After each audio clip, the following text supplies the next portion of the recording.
दोस्तों नमस्कार, मैं हूं केशरी पांडे और आप देख रहे हैं अनकट क्राइम कवरेज। दोस्तों आज तक मीडिया में आपने एक ही चीज़ सुनी थी कि आफताब ने श्रद्धा के 35 टुकड़े किए थे लेकिन अब आफताब ने अपना बयान बदल दिया है और उसने बोला है कि मैंने श्रद्धा के 35 टुकड़े नहीं बल्कि 16 टुकड़े किए और इन टुकड़ों को, शरीर के इन अंगों को फ्रिज में 5 माह तक रखा है।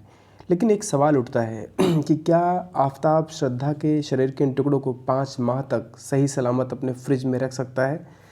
देखो, इसका पार्शली क्वेश्चन जो होता है वो आंसर डाइजेस्ट नहीं हो रहा लोगों में, क्योंकि कहीं ना कहीं एक हर चीज़ की एक लिमिट होती है उसको डिकम्पोज होने की। 5 महीने तक क्या शरीर के टुकड़ों को रखा जा सकता है, ये अपने आप में एक इन्वेस्टिगेशन का पार्ट है और जो फॉरेंसिक टीम है वो उस पर ऑलरेडी काम कर रही है। दूसरी चीज़ ये कि आफताब ने श्रद्धा के शरीर के टुकड़ों को अपने किचन में क्यों रखा था?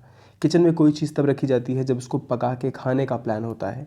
लेकिन दोस्तों, आशा करता हूँ कि ऐसी कोई फॉरेंसिक टीम में देखते हैं खुलासा होता है कि नहीं होता है, लेकिन मुझे पूरा विश्वास है कि फॉरेंसिक टीम सही रिपोर्ट देगी इस पर। लेकिन इन चीज़ों पर फ़र्क पड़ना चाहिए, क्योंकि एक श्रद्धा जिसने अपने माँ बाप की बातों को नज़रअंदाज किया पूरी तरीके से, जानबूझ के उस लड़के के साथ रिलेशन में आई और रिलेशन में आने के बाद भी बहुत टाइम से जब से इन लोगों में झगड़ा चल रहा था उसके बाद भी इस लड़की को अनफॉर्चुनेटली कुछ ऐसा सेंस नहीं होता है, लड़के के साथ लिव इन में चली जाती है और लिव इन में रहने का अंजाम ये होता है कि उसकी डिमांड सिर्फ यही थी कि उसका सच्चा प्यार था और अपने सच्चे प्यार से वो शादी करना चाहती थी। लेकिन उसका रिज़ल्ट ये हुआ कि आफताब ने इस बेचारी लड़की को इस दुनिया से रुखसत कर दिया और बेचारी इस दुनिया में नहीं है। इसके बारे में थोड़ी सी और जानकारी लेते हैं दोस्तों। दरअसल जो आफताब है उसने ये बोला है कि मैं शव के टुकड़े नहीं फेंक पाया था। लेकिन जो श्रद्धा है, श्रद्धा की हत्या करने के बाद उसकी जो गुड़गांव के स्थित में एक कॉल सेंटर में नौकरी लग गई थी। ये डेथ मर्डर करने के बाद की बात बता रहा हूँ मैं आपको। उसी कॉल सेंटर में रात में नौकरी करता था और दिन में उसी दिल्ली वाली महिला जो थी, वो जो दूसरी गर्लफ्रेंड थी, वो आ जाती थी। इस कारण से वो जो आफताब था इसने शव के टुकड़े फेंकने में इतना डिले किया, ये उसकी कहने की बात है। लेकिन इन्वेस्टिगेशन टीम इस पे काम कर रही है। अक्टूबर के महीने में आफताब ने बचे हुए टुकड़ों को जंगल में फेंका था और पुलिस अधिकारियों के अनुसार आरोपी जो था यानी आफताब जो था वो शव के इन टुकड़ों को अक्टूबर के महीने की शुरुआत में जंगल में फेंका था। और पुलिस के विश्वसनीय सूत्रों का ये भी कहना है कि आरोपी के अक्टूबर महीने में जंगल में जाते हुए सीसीटीवी फुटेज भी मिले हैं, यानी उसने जो बोला है उस बात में सच्चाई ज़रूर है। अब आरोपी क्या कह रहा है? आरोपी जो ये है आफताब है, इससे पूछताछ में जब ज़बरदस्त तरीके से बातचीत की गई तो उसने कहा कि श्रद्धा के शव के मैंने सिर्फ 16 टुकड़े किए थे। उसमें से दोनों पैरों के उसने 3-3 टुकड़े किए थे, इस हिसाब से हाथों के भी 3-3 टुकड़े किए थे, इस हिसाब से 6 पार्ट ये हो गए। उसने दोनों हाथों के 3-3 टुकड़े किए, दोनों पैरों के 3-3 टुकड़े किए। इस हिसाब से अगर आप काउंट करेंगे, दूसरी चीज़ और जोड़िए उसमें, सर का एक टुकड़ा किया था, धड़े का एक टुकड़ा किया था, दोनों कूल्हों के 2-2 हिस्से किए थे। अब आप नोटिस करिए कि किसी आदमी की एक जो सहने की, देखने की क्षमता होती है। अगर आप में से, हम में से बहुत सारे लोग होंगे जो ऐसा, अगर दूसरा कोई ऐसा कर रहा हो तो हम देख नहीं सकते हैं, लेकिन उस आदमी की ज़रा सोच देखिए, उसकी ज़रा हैवानियत देखिए कि ये सब होने के बावजूद भी उसके बिल्कुल भी उस लड़की पर दया नहीं आई और वो सब कुछ करता चला गया जो उसे बिल्कुल नहीं करना चाहिए था, बिल्कुल सोचना ही नहीं चाहिए था। अब आप नोटिस करेंगे कि ये आदमी अभी भी पुलिस के इन्वेस्टिगेशन के दौरान भी बहुत नॉर्मल है, बहुत आराम से इन्वेस्टिगेशन में उत्तर दे रहा है, एकदम तसल्ली से बैठा हुआ है। पता नहीं उसको किस बात का विश्वास है कि वो छूट जाएगा, क्या फिर उसको किसी बहुत बड़े सपोर्ट की गुंजाइश है, आई एम नॉट श्योर क्या होने वाला है।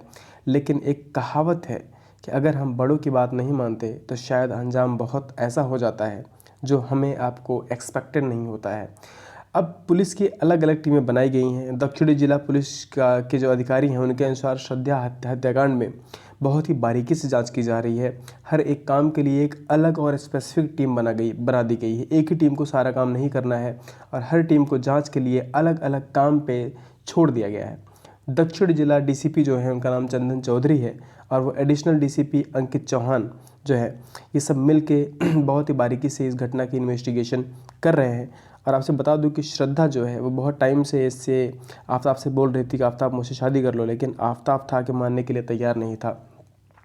अब आप सोचिए दोस्तों कि क्यों इस तरीके की घटनाएं समाज में होती हैं, क्योंकि कहीं ना कहीं लड़का जो था उसको किसी और गर्लफ्रेंड की एक्सपेक्टेशन थी। एक सोशल डेटिंग साइट्स पे भी पता चला है कि कोई और भी लड़की थी जिसके साथ इसका कुछ फ्रेंडशिप ज़्यादा ही क्लोज आ गई थी, शायद वो रीज़न है।